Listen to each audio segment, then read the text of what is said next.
This is Wednesday, July 31st. There are 357 days until San Diego Comic-Con 2025. Welcome to SDConCast, the official podcast of the San Diego Comic-Con unofficial blog. BANUHTEE go. Oh my God, I love Live Journal and my Live Journal loves me. Current is hyperactive, current music, refuge 73. I love the color scheme in pink and purple. Well, hello, everybody. I'm your host, James Riley, and joining me on the podcast, as always, Carrie Dixon. Thanks, guys, for joining us. And also joining us from the blog, Aaron Tapkin. Hi, everybody. I think everybody else is asleep. We were told that sleep is for after the con. That's right, and it is after the con, so they're allowed. Catch up on that sleep. So this is the wrap-up show. This is it for Comic-Con 2024. We'll take comments and questions during the show. You can tweet us at SD_comic_con or use the hashtag SDConCast. We'll also be keeping an eye on the YouTube live chat if you wish to comment there. So first off, I'm sure everybody noticed we had, as always, we have a theme to our podcast titles throughout the season. Carrie, what was our theme this year? Well, what it was not was the one that Aaron asked you to do. Well, to be fair, though, let's preface that with James was in a COVID haze, I think, when we had that conversation. So I don't blame him. I don't blame it for like slipping his mind. We had one before. What was the one before? We did. Well, we had.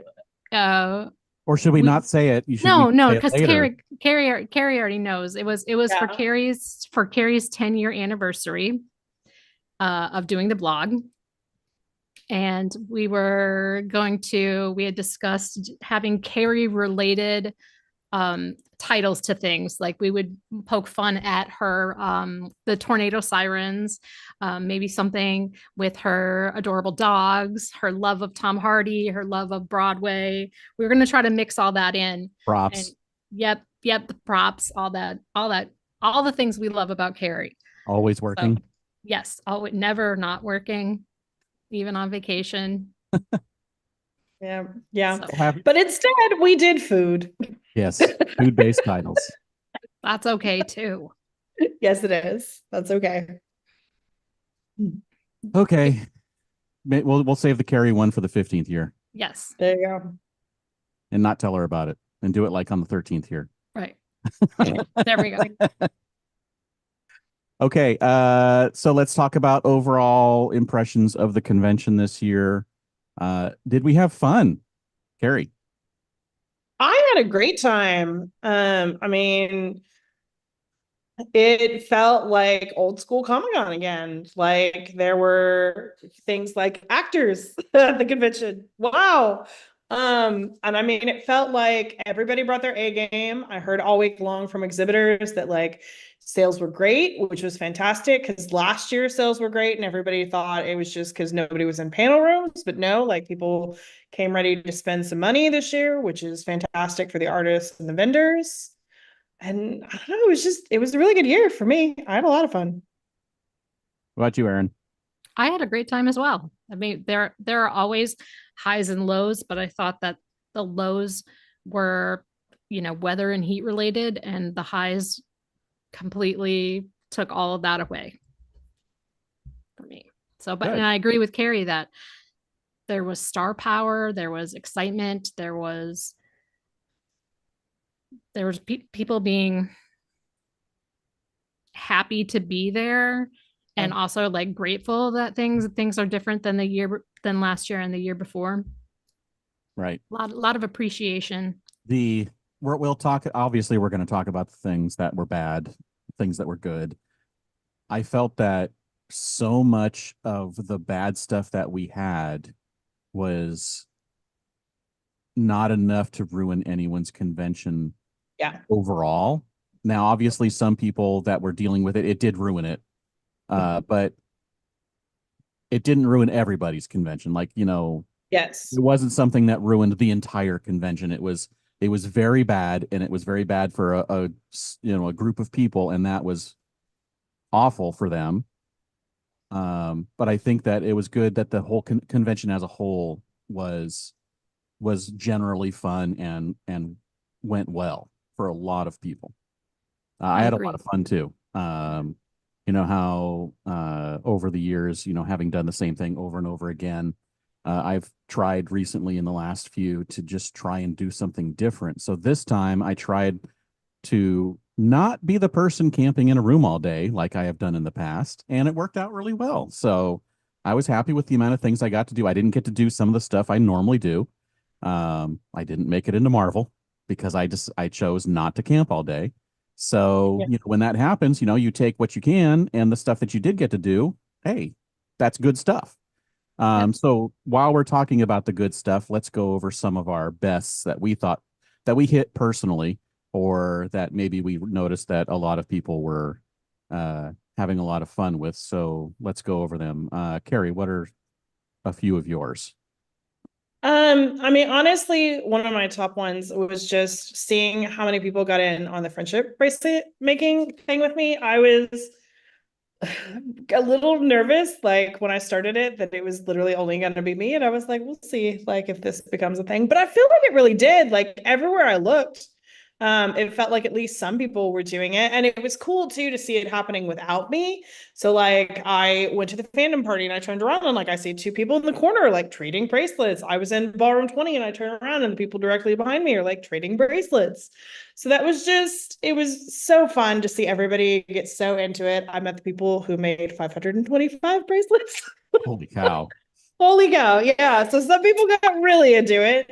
But it was just a fun like thing to do. And I think I heard from people all week that it helped them kind of get out of their shell. It was a good icebreaker. It was just fun. So I don't know. I really loved that.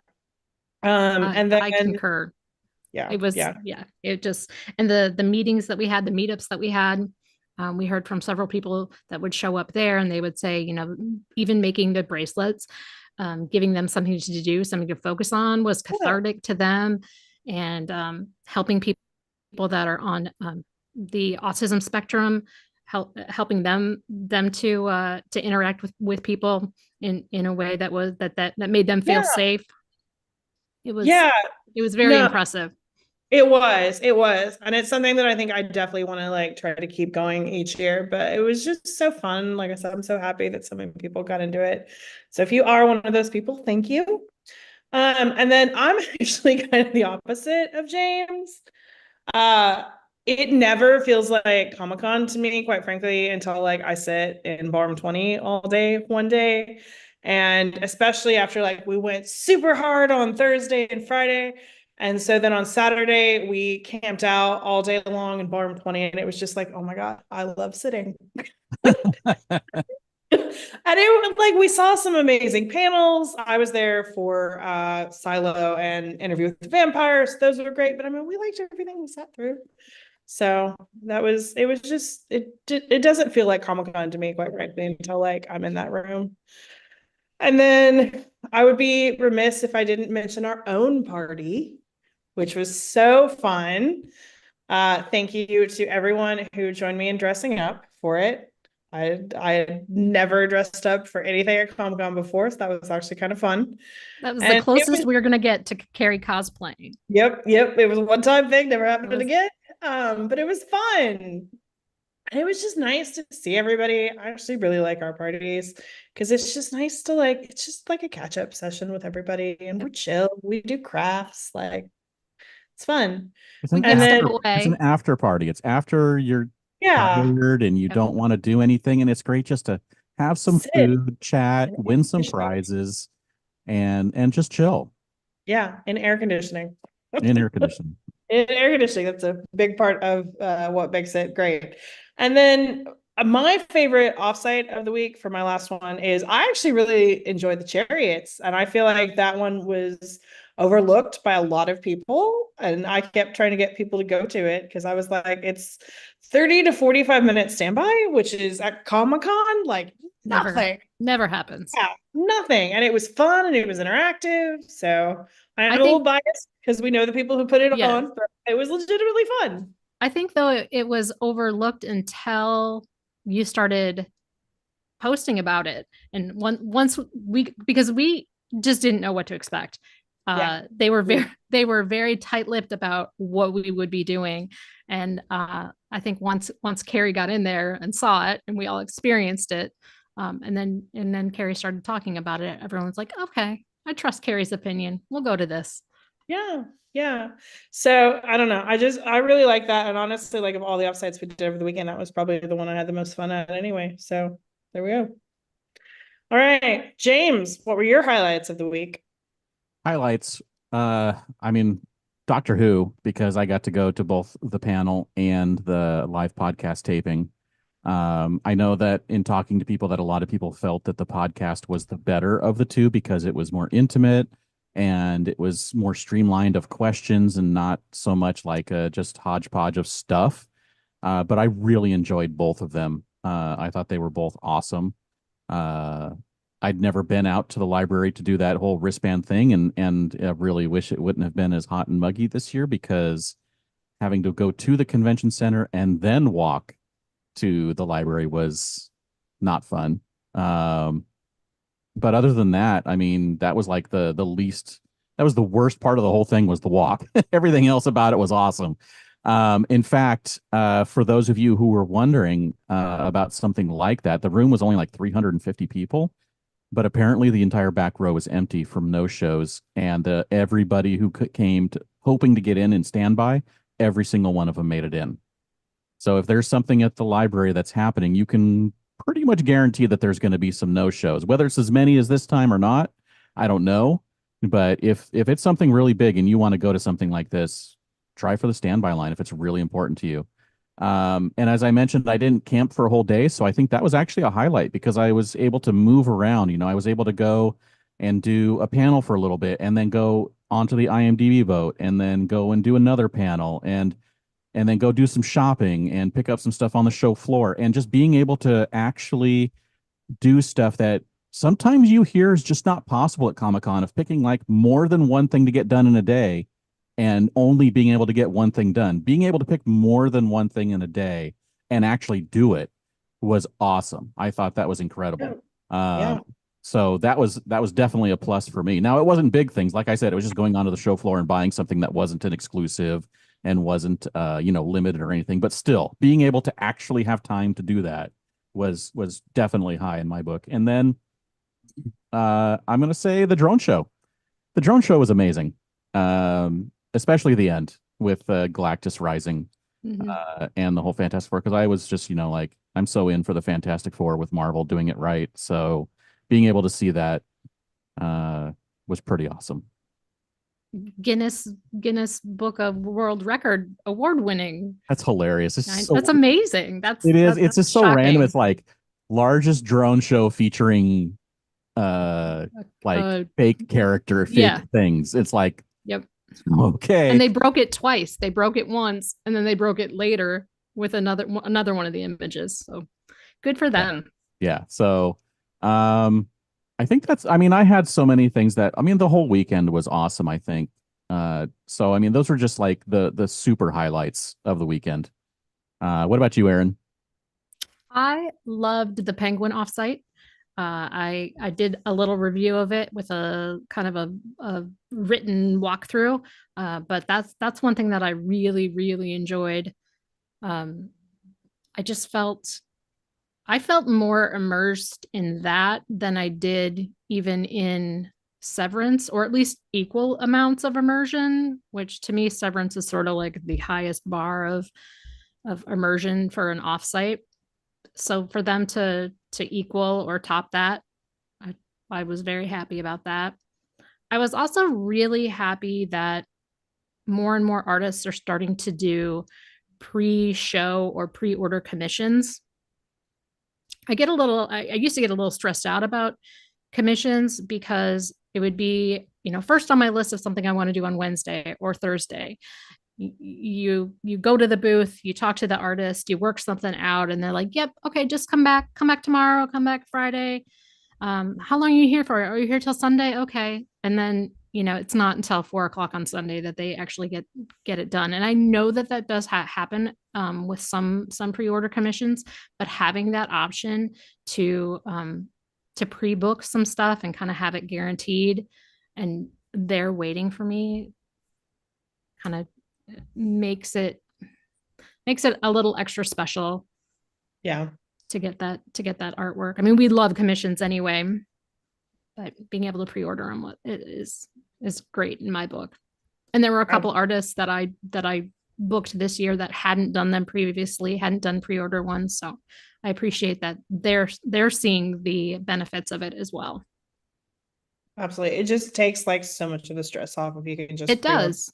And you don't have to worry about like, okay, well, preview night, I got to book it over there. Right. Yeah. So I had a great time. Sarah on our team, she had a great time. Sarah on our team had an amazing time. Sarah went to the Marvel panel for the first time. And I also just want to say like how weird, but also like amazing that when I got in line for Borm 20 at like 5:30 on Saturday, like they were only on C wristbands for Marvel. Yeah. Okay. Like this is unheard of basically since they started doing wristbands. Like this is with Marvel's there. I don't think this has ever happened before. So many people I think were able to just like get into that room who normally are not in that room without a massive wait. And in fact, like I know somebody who lined up at like 11 and made it in. And then there's someone in our chat even that mentioned that they were pulled in like right during the Marvel panel, right before the big announcement. So, they hadn't been in line for 2 days. Yeah. So I think that's freaking fantastic that people didn't have to wait too long. And then, I mean, it sounds like it was the best panel Marvel has ever done, based on several folks' responses. So Sarah on our team had like the time of her life. Like she came back to our hotel room after, was just like, she was so hyped up. Like I've known her since 2010. She was like pacing back and forth, like tried to explain it all. She was just like so amped up. So that is the magic of a Marvel panel. Yeah, they do a really good job of putting on a show and just giving you this massive announcement that just blows your mind. Yeah. There was a lot of star power in that panel in one small there period. was a lot of star panel, but I mean, I think we all know that Robert Downey Jr. was a highlight. Yeah. Yes, for sure. But again, I mean, just the fact that like people didn't have to wait that long. I see that Austin said they were the last two pulled in and they waited 6 hours on Saturday. But like I said, we know somebody who lined up at like 11 and got in by like 11:45. So like the fact that you could even do that and in less than an hour is like phenomenal.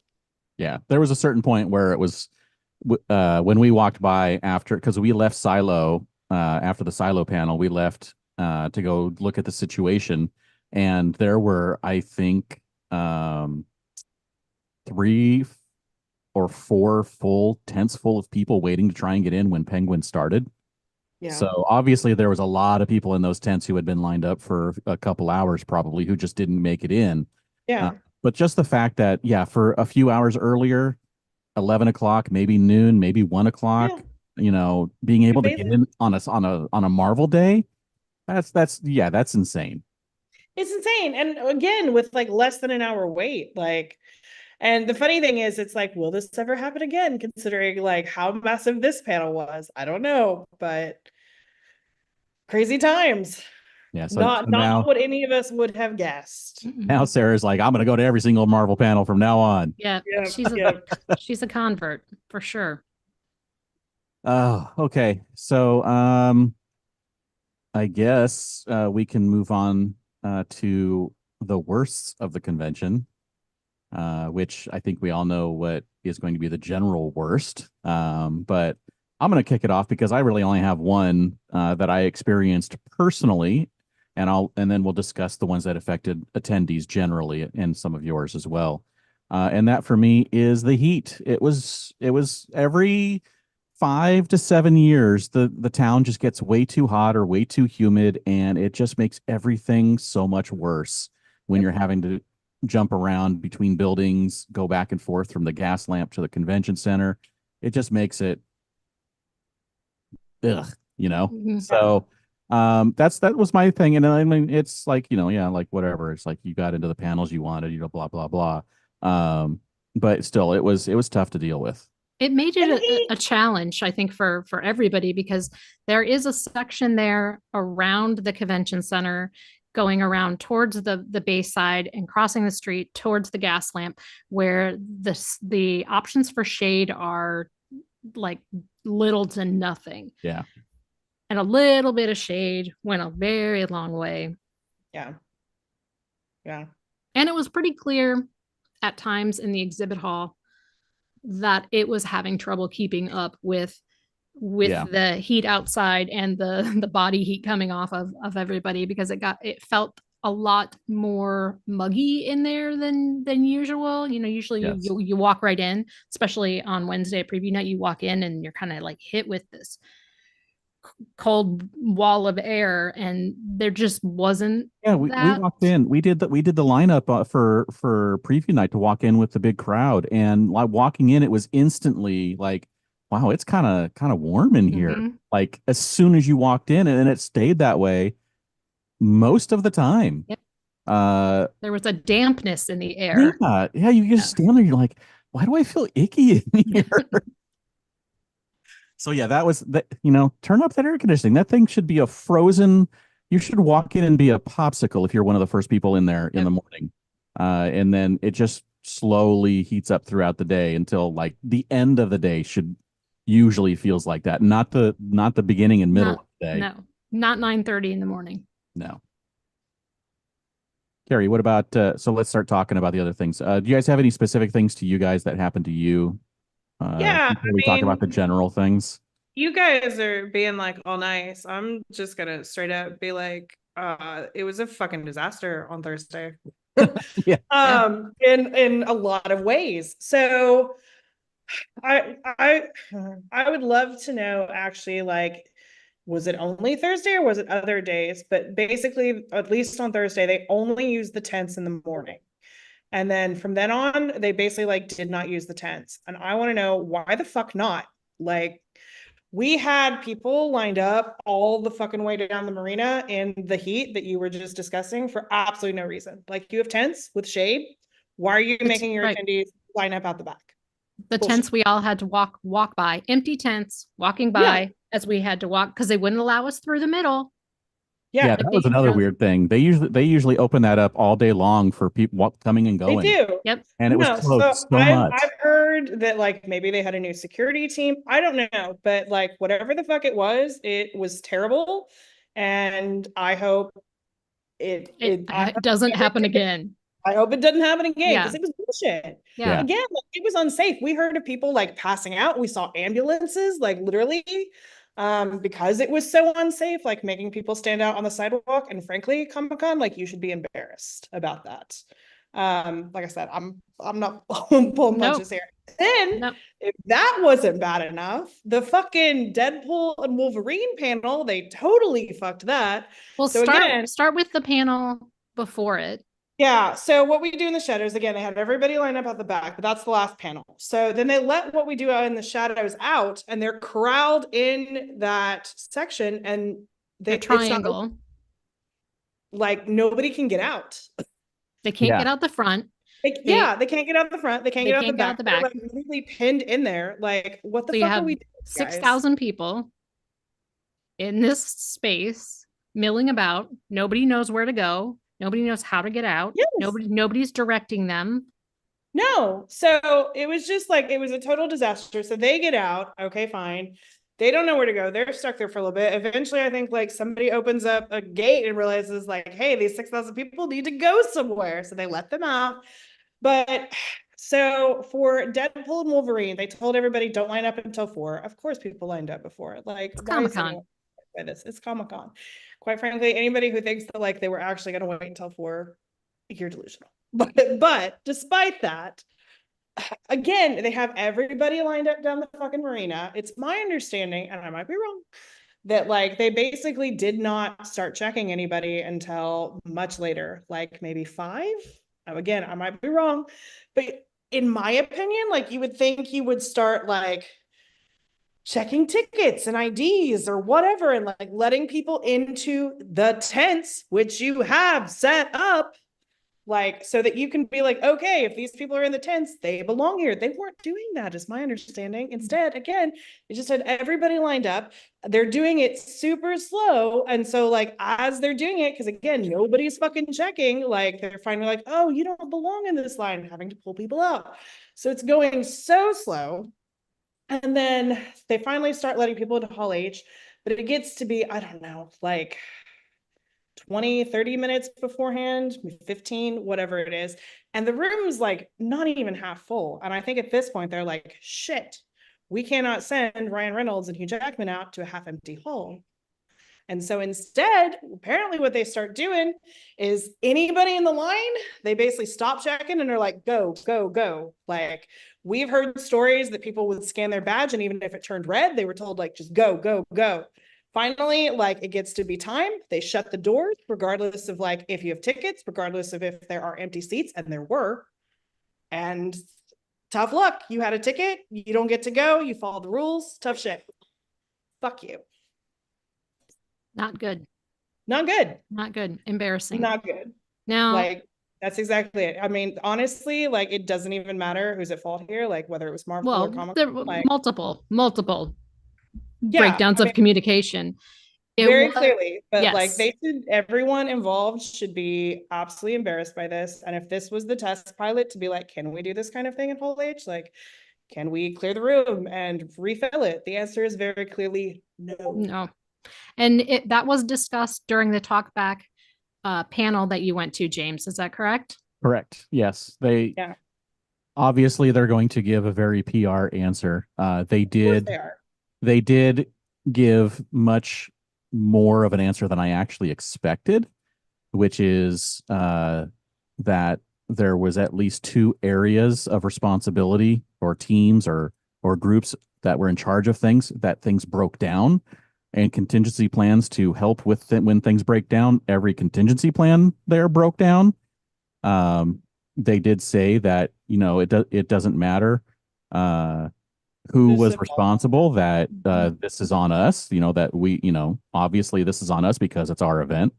They said that they were having a meeting of, the upper whoever that runs Comic-Con. They were having a meeting before the Deadpool screening was even over about it to try and get to the bottom of it. And the thing is, like, that's all well and good, but obviously it should never have happened. No. Why weren't they out there though? Why weren't they out there telling the security people what to do? Why wasn't somebody in charge out there like directing people, trying to get something? Like, why are you not like filling the tents with these people like as you go? Honestly, like it should have been the second that what we do in the shadows went into Hall H, like, okay, nobody's going to be using these tents anymore. Not that they even fucking use the tents for what we do in the shadows, but still, like they should have started to fill the tents with the Deadpool people. Like, why were we not doing this? Why was it not an option for them to require anyone who won that panel lottery to get a wristband during the day sometime? It could have been from 7 a.m. till the time the panel starts. You have to go up and get a wristband. We had to do that for all the other signings. Every other signing that was in the portal, you had to do that. So why not that?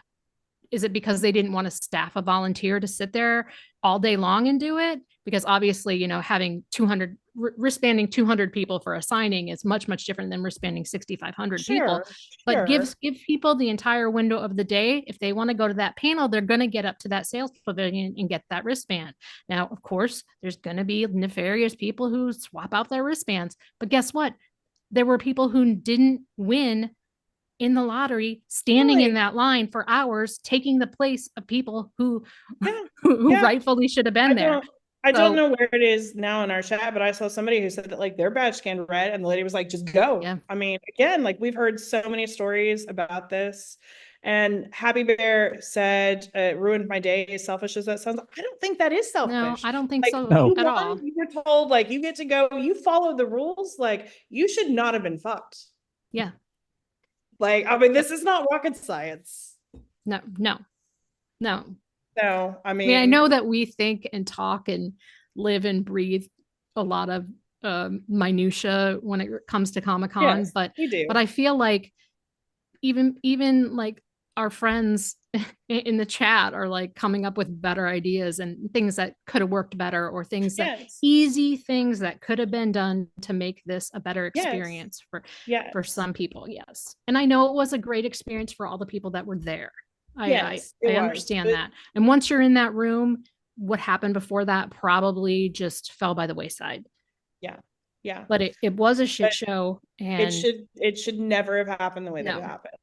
Like, again, not at all. Like, you guys should be frankly embarrassed. Yes. And we still love you, Comic-Con, but we do still love you, but I'm you dropped the ball on this one hard. And I'm pleased that they did. Granted, it, like James said, I'll use a lot of PR speak. I'm glad that they at least acknowledged that it was us. We did this. You know, we dropped the ball. We screwed this up. I agree. I think that it's good that they acknowledge that. They also acknowledge that they lied when I asked my question last year about hotels. But, I was just thinking about that this afternoon. It's like, we already know that sometimes they will not own up to things that are brought to their attention. But that's okay. We do still love you, Comic-Con. Yes. So and it wasn't just the Hall H security issue. There were other security issues. There were. I mean, and there are security issues every year. And I mean, I get it. It's hard. Like, when you have that many security people, like, of course, not everybody's going to be super well versed in Comic-Con. But I don't know. It just felt like different this year. I mean, again, we just heard like horror stories all week.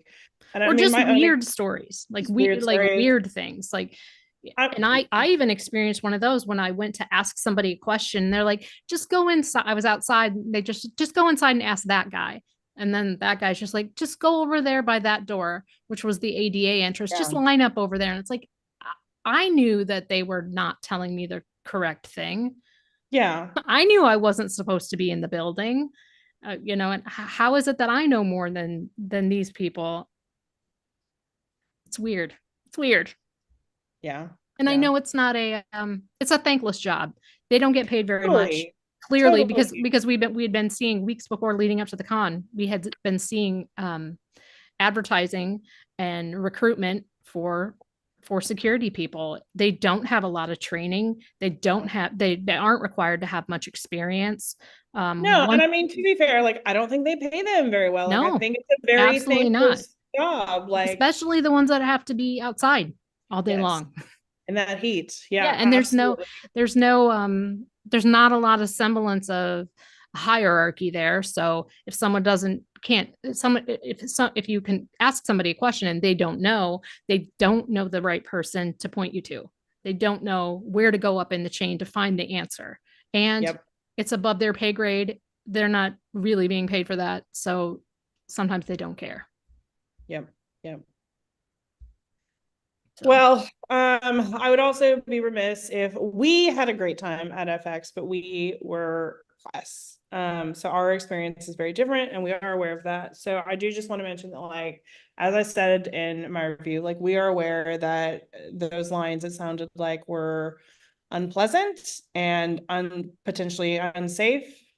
At least for the bear part, because basically in the bear part, they would not let you out of line once you were in there, regardless of if you need the bathroom or water. So that, in my opinion, is definitely not right. Like I said, I think at worst that's unsafe, and at best uncomfortable. So I think we for sure want to mention that. And then, honestly, the only other worst thing, Dion mentioned it and a couple other folks did in the chat, is, where was the Marvel merch? Where? On, like we're used, we are like, where'd you go? We're absolutely used to them waiting until the last minute. But you know, we're all looking at our watches like, when are they gonna announce this? Well, surely they're gonna have a whole slew of t-shirts. Surely they're gonna have more blind bag pins. Surely they're going to have lots and lots of stuff for us to spend money on. Guess what? Nada. Nothing. I thought Dion is in the chat. He commented on Twitter earlier and he was like, how ironic is it that fucking Jack in the Box like had more Marvel merch this year than Marvel? He's not wrong. I would love to know, like, maybe just the reasoning behind it. Like,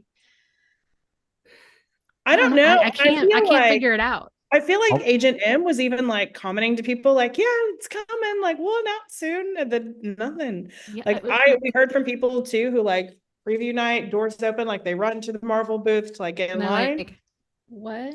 Where is it? And there's like, okay, there's this beautiful Marvel Lego booth displaying these fantastic sets, but where's the merch? Where's the place where we get to buy stuff? Yeah, where's the sheet with everything on it?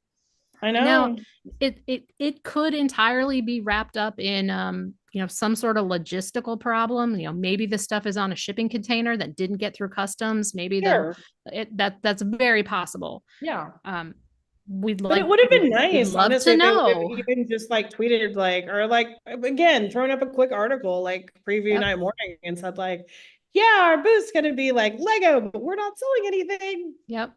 Just giving us a little bit of a hint. People are mentioning that maybe it's all going to be at D23 because Marvel does have their own store booth at D23 this year. Maybe it is. That's very possible. You'll let us know at Comic-Con and let us tell you how that worked out. Hopefully it works out better at D23.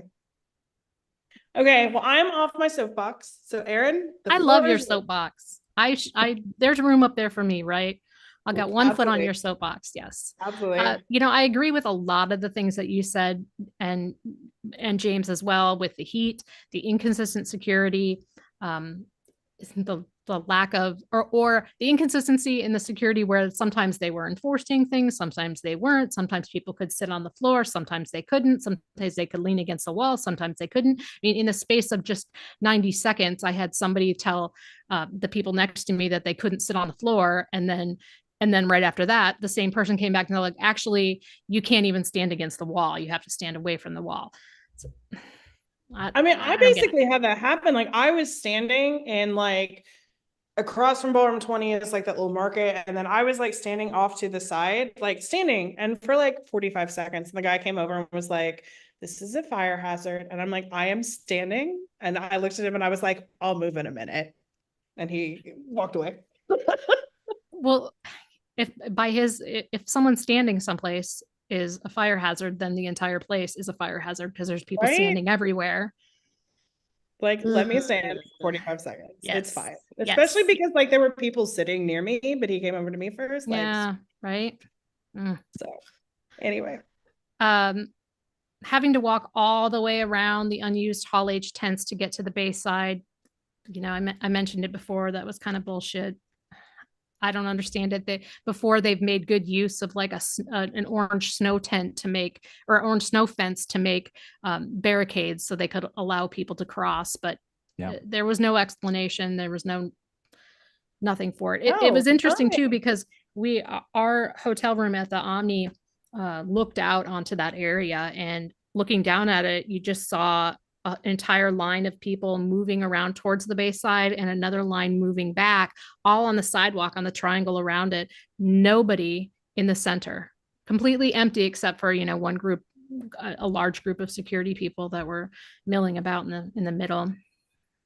Just why? Why did we make these changes? Like, I just don't understand. And I mean, they're never going to tell us, quite frankly, but I wish they would. Like, I would love to know. But if they couldn't be bothered to go and try to fix the Thursday issue, they're not going to come out in the middle of the day and try to troubleshoot. No, they're not. But you should come. Yes, but you should. You really ought to. Another little thing I wanted to mention, and I know that part of this is my personal problem because I spend a lot of time on Twitter and looking in our feeds, but how quickly misinformation was spreading and internet pile-ons were happening when somebody would report one bad experience, and then all of a sudden that bad experience is indicative of the entire convention. Complaints can sometimes come across as, I guess, self-serving sometimes. And, what one person thinks of as a complaint maybe isn't that big of a deal to somebody. But like, once you get that internet ball and that Twitter ball rolling and getting more people and more people and more people talking about it, the worse it becomes.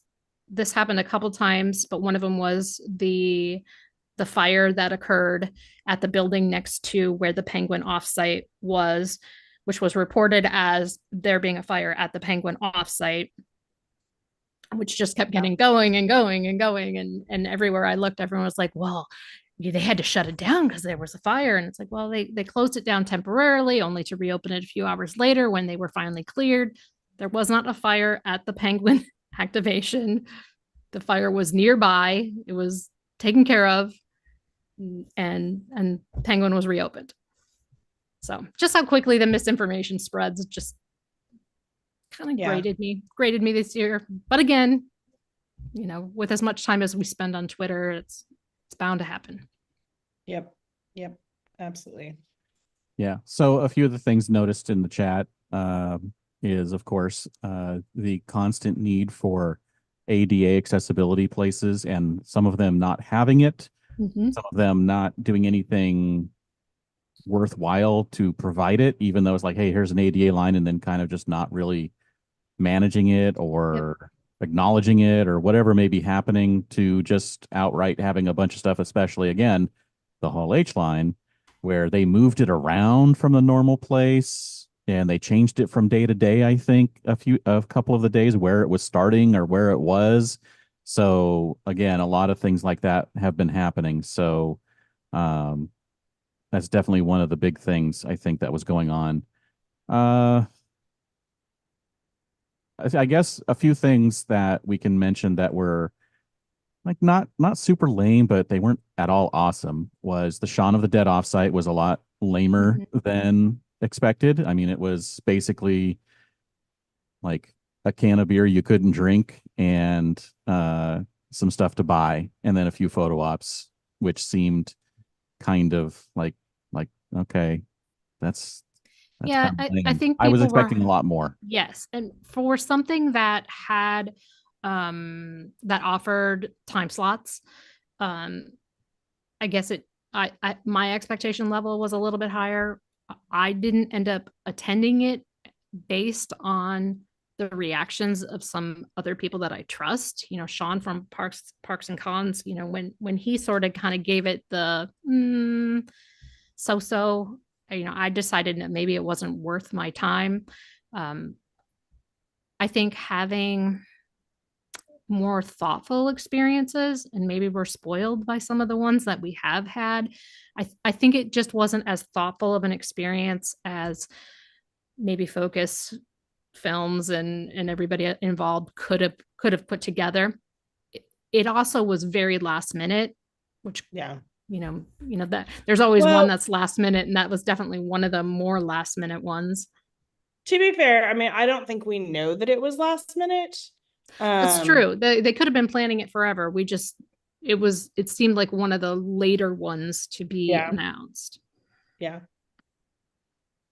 I also wanted to mention the lodge. I mean, I would actually love to know from anybody who went later in the week, but it wasn't as good as last year, in my opinion. Last year, it felt like they were getting through the line really quick for standby. This year, it seemed like it was much slower. And then we went Wednesday night, and at least on Wednesday night, they were doing it so weird.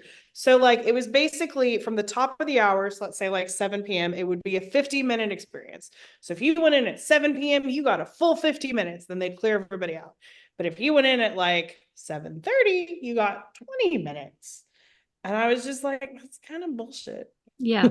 So I would actually really love to know, like, if somebody went later in the week, like, was it still like that later in the week? Because I think that's...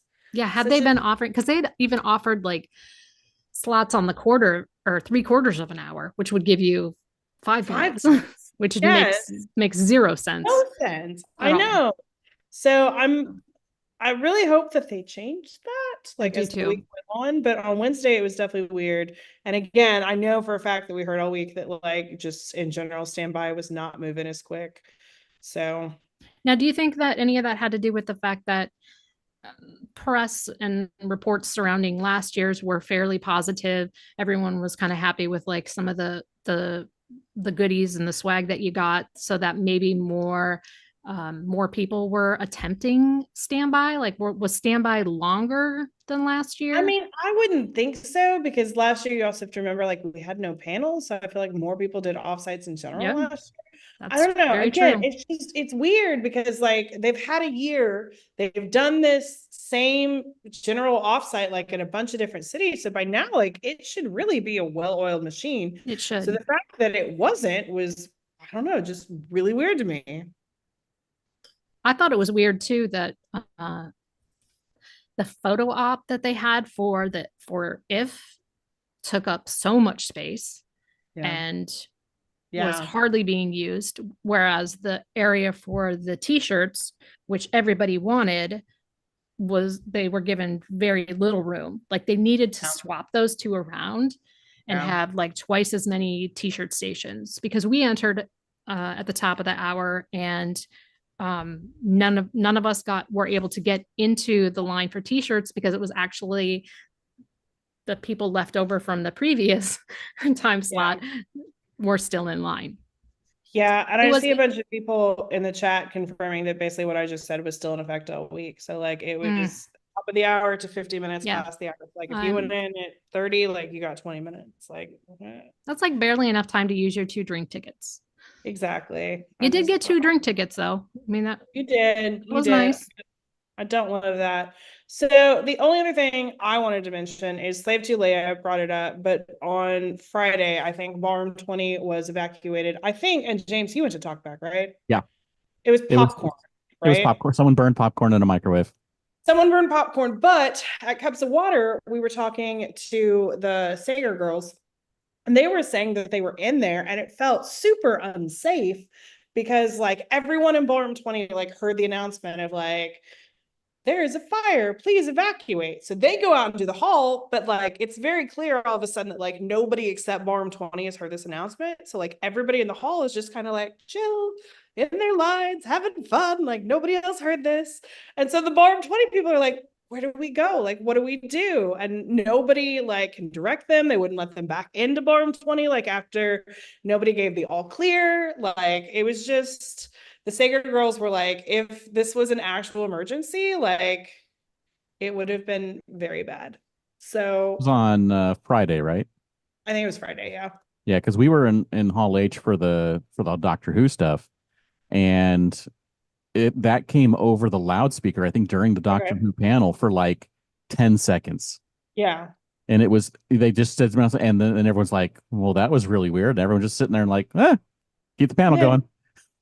Well, Borm 20 apparently like actually evacuated, but like I said, that nobody was like, oh, it's all clear, like come on back. So I don't know. It was just weird. Once again, nobody leading anybody else. Nobody taking control of the situation. And when you have like 2,000 people, even if you only had 200 people, like somebody needs to be in charge. Yes.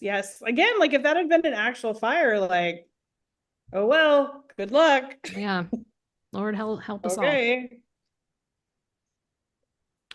One other comment I did want to make is that there were some complaints about specific booths not sticking with their portal times.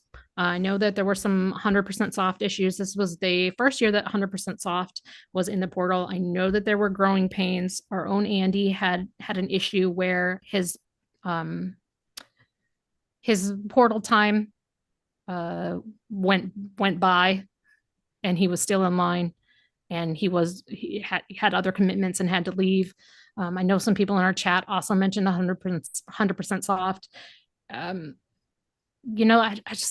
think with some booths, it's just going to take a little while for them to figure it out and to figure out how many people they can get through in an hour. With somebody like 100% soft too, that they have a 2-sided menu and people are going through and they're trying to decide, and they have 40 different items that somebody in that tiny little cubicle like then has to pull, and then somebody else rings you up and you have to pay for it. So I think that it was just they misjudged how many people they could get through in an hour time slot, and hopefully if they are required to do the portal again next year, that they'll adjust that accordingly. I also know that some people are think that the timed tickets that yesterday's was giving out. I know that they were running behind on that, and they were upset about that. If they had a prior commitment and had to be somewhere and couldn't wait around, I think that yesterday's did a service by tweeting out like, hey, we're running 30 minutes behind. Hey, we're running an hour behind. Please come back if you can. I agree. I think everyone's going to try to make it right. I know 100% Soft is trying to make it right.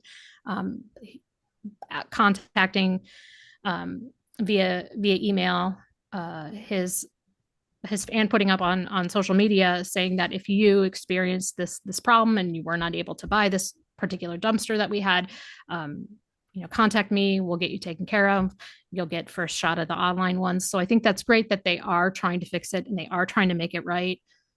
Yeah, the time limit's like tomorrow though. Yes. Like Yes. if you were affected, get your email and picture and stuff into them by tomorrow. Yep. Which this does no good if it comes out tomorrow for the podcast that comes out. But if you're watching this and you tomorrow, were affected and you haven't done that yet, you should do that. Yes. So I know that wasn't ideal.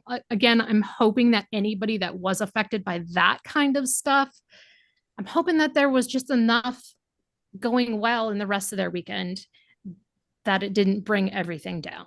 Yeah. Yeah. I stopped by and talked to Roosevelts about their stuff, and they actually started a yesterday style time ticket as well. And they said it took them a little bit, like a day or so, to work out the kinks and kind of get used to it because it was brand new for them. But they said that kind of system worked really well also. So obviously it's a kind of thing where managing the line, giving a time for people, making it to where they can come and go, fit it into their schedules, I think is definitely one of the best ways to do it. But I've seen other people mention it, and I will agree that the way that BBC America, or if it's BBC America or BBC, whatever it is, the way they did it was the best, because you could just buy it online and just go pick it up at the booth with no wait. So no wait's good.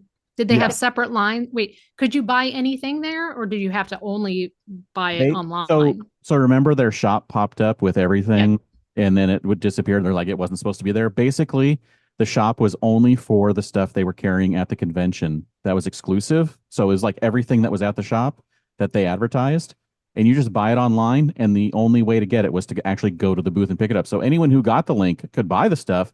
They'd just never be able to get it if they weren't at the con. Yeah. So that was really great, because I mean, you could buy it in the morning. Like if you got the link, you're like, well, I can't make it to the booth until tomorrow. You could buy it and then just go pick it up whenever you had the time. It was great. Agreed. Not a bad option at all. Nope. So, I mean, is there anything else we had like that was fun or good, or just like, oh, I managed to get over to Sweet Things and have some treats, so that was always nice. We love Sweet Things. Sweet Things is great. And I also, I don't know that I told either of you this. When I was over there on, I think Tuesday, like Jake, who's one of the owners, came out and was like, oh, we need to get a photo, but I want like my medal from last year in it. And he like ran inside and got it. So he like had it up inside. Oh my gosh. That's so sweet. I love them. So yeah. So somebody's asking about, like, does Comic-Con ever send out a PostCon survey or anything? I don't think we've ever seen one of those, but I will mention what they said in Talkback. They do have, of course, their contact on the website if you want to send them stuff. And then they mentioned that one thing you want to do if you are having an issue with security, one thing and the best thing to do is to remember and or write down as fast as you can where it happened, what happened, the time it happened, And if you can, the name of the person who you were dealing with, if you can't get that name, of course, because of the issue is where they're not going to talk to you anymore. But if you can write down like exactly where, exactly when, and what happened, they have their staff, the security companies have to provide them with like where all of their staff are going and where they're staffed and when, so they can actually track down like if they send 3 people to there, they know they can just go talk to one of 3 people about the issue and figure out who it was that was responsible. I don't know what that's going to do in the long run, except for maybe that person will then be put on a list if they don't get hired for security anymore if the situation was particularly bad. But that's the thing that they can do is they do have the ability to go and look for who and what happened if you have that time when you email them about it. Yeah. Yep. I mean, I think we should give a shout out to Ava Fest, which was super fun. Loved that offsite. I mean, the lines It was just joyful. That was a joyful experience. Yeah, it was just really fun. There was a ton of stuff to do once inside, and it all made sense within the world of the show. It had great swag. Like, we really liked that one. And I mean, yes, the lines were long, but they weren't as long as, say, like FX or Hulu. And then I really liked Hulu too. And I know that their lines were also super long, just like FX, but I felt like, I mean, they at least had shade. They had shade. They did have shade, and they had drinks inside. They had drinks inside, and I felt like it was pretty easy to like, you could go get in the line for the specific things you wanted. Yes. A lot of them moved pretty quickly. So I don't know. I really liked Hulu, and I thought it was even better than last year. I would absolutely agree with that. So, yep, I definitely enjoyed the fact that that you could bypass things. You didn't have to wait for the people in front of you to go through a particular section. You could just go right around them. Yeah. Yep. It was good. And it was a good mixture of, I love it when they do this. It's a good mixture of photo op type things and little activities. The activities, they don't have to take that long. One of the things they had in there was that Family Guy, with the props, with the scenes, and you would pick up a prop and you would put it on the plinth, and the scene associated with it would come up. I mean, it took less than a minute.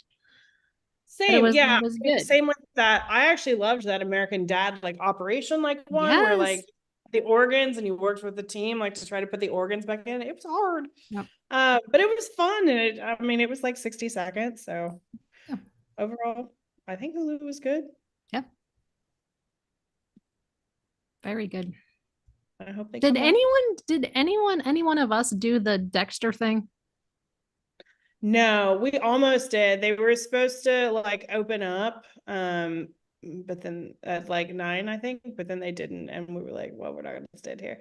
But it was so funny because nobody knew what the heck it was. It was just Dexter thing.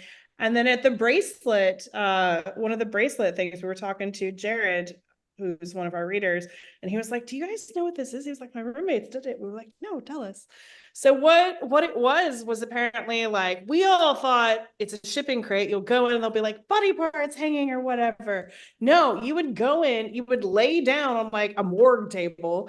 They would wrap you in saran wrap and then mark you up and then take a photo from overhead. You're the body on the table. It was this actually sounds cool. Why did we not advertise this at all? So it sounds a little creepy. Not great for people who have claustrophobia issues. Oh, also, no, not great for claustrophobia people. No. But I mean, the people, but unique. Dexter tend to I think, horror kind of stuff. So yes, yeah, so funny. Yeah, that was the one thing I just never heard about. And there's people that are talking about going to the Planet of the Apes offsite, and other people going there was a Planet of the Apes offsite. So I mean, there was. I mean, there's always going to be stuff. There was a silo offsite that popped up for, what was it, a day? One day. A day, yeah. And that was it. And they just did temporary tattoos. But it looked amazing. Yeah, they looked pictures I saw, and they came, it was free food, free drinks, the cast stopped by. It looked really fun. Man, bummed I missed that. That's okay. I saw a lot okay. of other stuff. I can't be too bummed. Right. There's always there's always going to be things. You know, Always. my husband talked a lot this weekend about there being, or last weekend about there being, you know, a sense of FOMO about not going to Comic-Con. Like, I want to keep going because of the FOMO, but there's also a different kind of FOMO when you're there because you know that you're missing out on other things. So there's not really a way to escape it. Yeah. Yeah.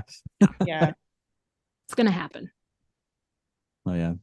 Celia pointing out that Mr. Beast had an offsite as well, which apparently wasn't that great. Apparently, I know exactly one person who went. It was Chad, our reader, and he said it was not good. And I'm like, if I only know one person who went out of all of our readers, that pretty much tells me what I need I to know. stayed away because it said something about having to like dig through slime or ooze to find things, and I'm like, do I really want to get dirty in the middle of the afternoon?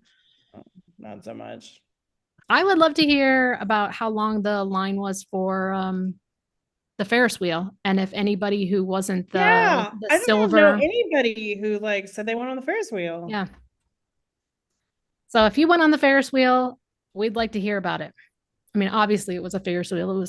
You probably felt like a Ferris wheel, and the views were probably great, but was the line long? Were you one of the silver qualifying ones where you got to go in the shorter line? VIP. Yes.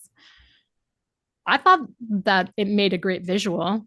Yeah, it was nice seeing it. Like, Hey, look, Ferris wheel. Yeah, and the It's way got that superheroes. they wrapped all the different carriages in superheroes, and the way they had those kind of the flags coming out of the center. It was a bummer when I left the party and we were walking back, the Sunday night party, when I was walking back to the hotel, and like it had already all been like folded down. I'm like, oh, it's over. I know. Anyone on the Ferris wheel? I don't know if you saw, James, but the one thing still up at Comic-Con right now is the What We Do in the Shadows wrap. I did see that. There's one tiny slice of it still there. Last one up, last one down. Yeah. Evan mentioned something that was really awesome. Common doing a rap at the end of the panel. It was fun. That was really good. I was sad I didn't get it on video. I know, me too. I was like, it was about 2-3 lines in, and I'm like, is he? I know. And then it go a couple more lines, I'm like, he is. And then like, I don't have my phone out, and now it's too late. I know. Somebody else will catch it. It's probably on YouTube. But I was like, he's already started. I don't really want to start like halfway through. So yeah. But that was awesome. That was a good panel. I really enjoyed that panel. It was good. All right, so I think that's kind of a wrap up. I mean, it was a really good convention with some really bad stuff that happened. But hopefully nothing that completely ruined anybody's entire experience. I would hate for anyone to have something happen, one thing happen, and have them like walk away saying never again. Yeah. Jedi Master Nico says Ferris wheel was easy walk on Thursday with a 15-minute wait and went on 3 times, no VIP. 3 times. Love it. That's the kind of stuff I like to hear. The Mikey's Pizzeria, I had a friend who did go to that. The line was exceptionally long. That's what I heard. Like immediately it was like a 45-minute to an hour long wait. And I think, was it just for free pizza? Oh wait, they were selling stuff too. They were selling stuff and like a slice of pizza. A slice, okay. Or something. I think it was. Did they at least like come through the line and give everyone their slices so they could eat while they were in line? Oh, that makes me sad. Yeah, so not great. You can't overstate the interest of Comic-Con attendees and people adjacent that aren't necessarily going to the con. You can't understate their like ferocity when it comes to free food. Maybe even more than free drinks. One thing that I do think we absolutely need to mention is the Crunchyroll concerts, which everyone I know who went was like, this was amazing.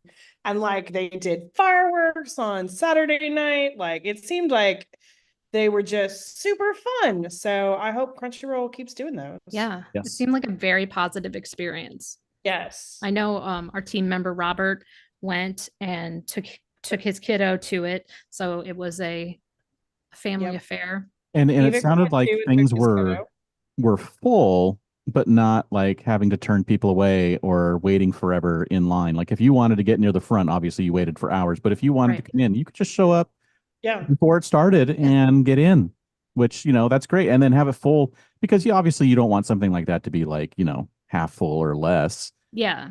for the people doing it. Then it's like it feels bad. But then also you want a full crowd to experience the thing with a crowd. And it seems like it was awesome.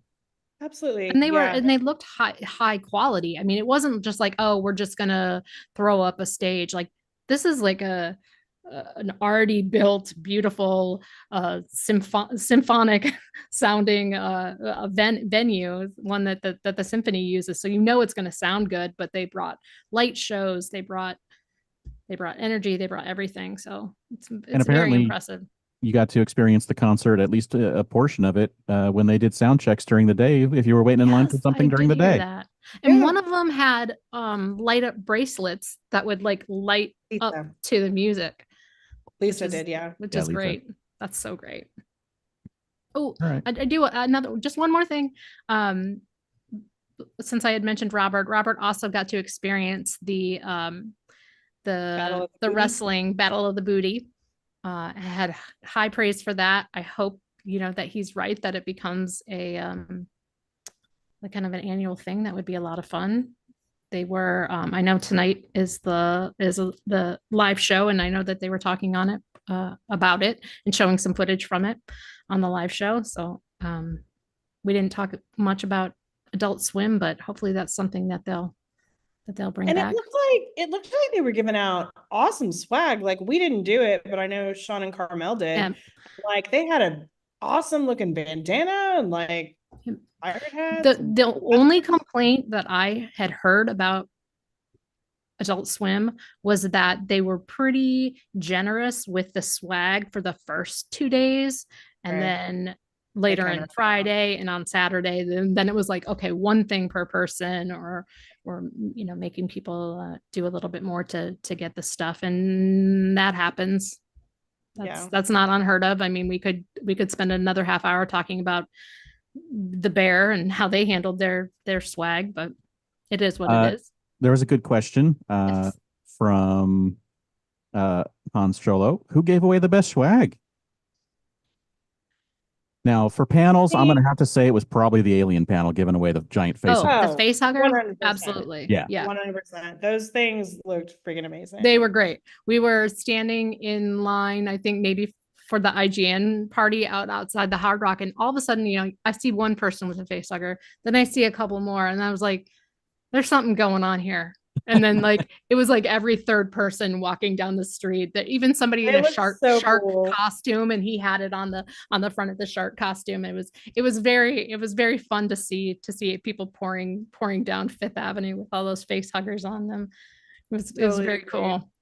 Totally agreed. I mean, honestly, for offsites, I think the Bear apron was probably like the most in demand thing, which did not help the lines at FX. But I also think that like Hulu gave away some awesome swag. I freaking love the box, like that those hit monkey pins came in, like a katana. Yeah. Swatting bugs later. Yeah, that's true. That's true. That came in very handy. So I thought those were good. A lot of people in the comments saying Wolverine popcorn bucket. I think that's also fair. And we really didn't even talk about fun days at all. I guess 2 nights just kind of. Oh yeah, I didn't even really hear much about it, which maybe that's good. Like, because maybe if it would have been fun bad, days then, right? Yeah. Nothing super exciting. I mean, I did hear someone got a really awesome, like limited to 50 piece in their fun days box. I heard about that, but other than that, no. I mean, a few comments about the food. Some people like it, some people didn't, but at least it was actual food. At least it had to have been better than last year. I feel like that's the one comment that I heard, and Cater said it in the chat as well. Fun Days food was much better than last year. And I mean, really, what else do you need to know? Nice. And did they start throwing stuff out again? Did they go back to? Yes. Heard something about throwing it. They went back to like throwing pops at people, back to the golden years. And again, I understand why they changed it, because people got hurt. Yes. It's more fun. So. All right. So a few things. Of course, this is the end of 2024 season, but guess what's coming up? next season. And we're already getting ready for it because 2025 dates are July 24th through the 27th with preview night on the 23rd. We already know, thanks to the events guide, that returning registration is September 21st and open registration is October 26th. So go ahead and mark those days down now. And thank you, CCI, for putting that in the book. I think that was great. I was really excited by that. Let's make this a new thing. Like, yes. Let us know. Good job, CCI, on this. And of course, we will be covering those with live shows. And then we will take the long rest in the off season until it's time for WonderCon. And of course, coming back next year for the 14th season of SDConCast. Carrie's 11th season. Yes, Carrie's 11th season. I do just want to mention that if you appreciate the work that we do have a Patreon, which you can join. We've got a new shirt for this year, which we are very excited about. And yeah, you can find the link to sign up for that on our site. Awesome. We do have new content for that all year round. Yes. So you guys are doing Patreon podcasts. podcasts. And I think Sarah and I are going to do another drunken girls' night in which Sarah recounts the Marvel panel to us. So, I might have to be the moderator for that one. Somebody needs to be undrunk at that. Yeah, I can be that. I can be that person for you. Yes. I will say that the Patreon podcast, everyone talked to us about this year was in fact the last one Sarah and I did drunk. So just saying. That's because it was unhinged. Y'all were crazy. That's okay. We need that sometimes. There was somebody in the chat earlier that was saying that they would pay they would pay for an uncensored ublog with Carrie giving her true feelings and dropping F-bombs most of the time anyway, to be fair. Yeah. To be fair. There was just a little bit more language tonight. Yes, a little bit more language. But it was deserved. It was. You weren't wrong. I would like to say thank you, and I'm sure that everybody listening who has read the site or used the site, thank you to Carrie, one, for joining me every week to actually give correct information, but also the massive amount of work she does in writing for the site, managing the site, corralling all of us on the site, and everything. I would also like to thank Aaron and Andy and Johnny and Kim from Outside Comic-Con, and Robert, Legion of Sand, and Sarah, the aforementioned Drunken Sarah, our graphic designer. I think all of them did come on throughout the season to help on a podcast. I can't remember if Sarah did, but it doesn't matter. We'll thank her anyway. And then, of course, the rest of the team who you guys never really hear about except for maybe once a year. Kara and Keisha and Evik and everybody else that is just making sure that all this information gets to you in the best manner possible. And Beth. Site. Don't forget Beth. And Sean and Carmel. It's a much bigger team than most people think. Of course, Sean and Carmel produce so much content that is just so good for helping people manage the physical space of Comic-Con more so than I think anybody else does. And yes, as you mentioned, Beth, who produces the show, she's the one who gets this into your ears. She's the one who does the slides that we show during exclusive season and all that kind of stuff. And of course, to everybody out there who is listening or watching or reading, we do this for you. And we appreciate that you come and you listen to us and watch us and read us, and that we can help you. And hopefully we do help a ton of you. And you say that we do. So thank you for that feedback. And we're going to keep on trying and keep on making sure that you get all the information that you need to make your Comic-Con awesome. Absolutely. Very well said, James. Thank you. Yes, super well said. We have an amazing team, and I am so grateful for all of you. And I'm also super grateful for all of our readers who follow along and talk to us at the convention. It's always we got so much love. So much love. It so always much love. invigorates me, like, to go to the con Mhm. and just like get to talk to you guys and hear like how we helped you with your convention planning. Yes. So that's I why loved we Do you do it. hearing. remember Yeah, go ahead. the gentleman who had us sign his show poster? That was so cute. Thank you. It was so cute. It Yes. was Hearing- it was adorable. Hearing from someone who first timers who were like, this is my first time and paying attention to your site. I got to do every single thing I wanted to do during the man. convention. And Yeah, it's like, that's that's the best thing to hear is that people got to do what they wanted to do at the convention instead of dealing with the madness that it is and the confusion that it is, but being able to get their stuff done is the reason why we do it. So thank you all. I guess this is wrapping it up. Aaron, Yes. one more Thank time, you. where can we find you? You can on always Borm? find me at Bavarian Aaron. That's on Twitter and Instagram. And Carrie. Wait, yeah, I'm asking you, right? Carrie, where can we find you?